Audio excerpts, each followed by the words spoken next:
Le pomelo est un fruit amer riche en antioxydants, en vitamine C, ainsi qu'en flavonoïdes.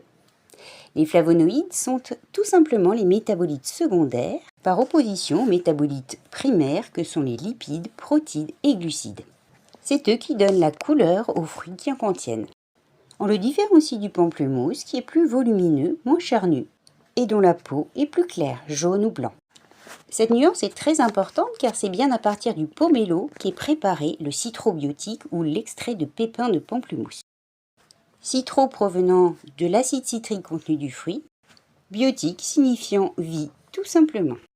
Par l'action combinée synergique de ces trois composants, il vient déstabiliser la membrane cytoplasmique des virus et bactéries.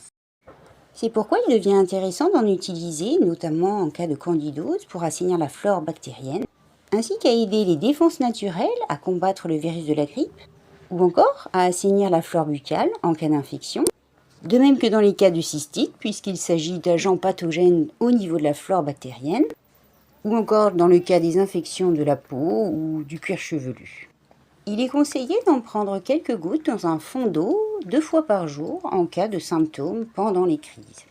Cependant, à l'approche de l'hiver et pendant toute la période automnale, il est tout à fait possible d'en faire une sorte de cure en prenant un petit peu dans un verre le matin dans le but de renforcer l'immunité. Il n'est pas recommandé pour les femmes enceintes et allaitantes ou enfants de moins de 8 ans, sauf avis médical contraire, de même qu'en cas de prise de certains médicaments comme les statines antidépresseurs. Afin de bien le choisir, il doit être à label biologique du pomelo et à 33%.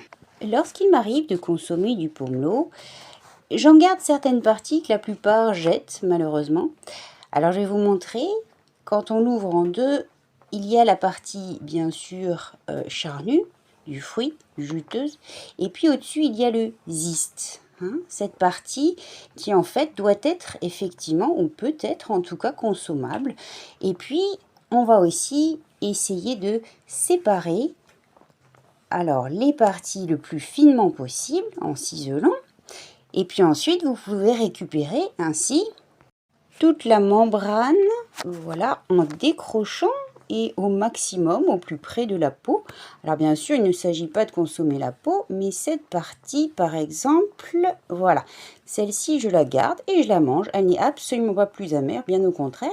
Et voici quelques petits pépins que l'on peut également ajouter. Donc je les mange toujours aussi. Voilà.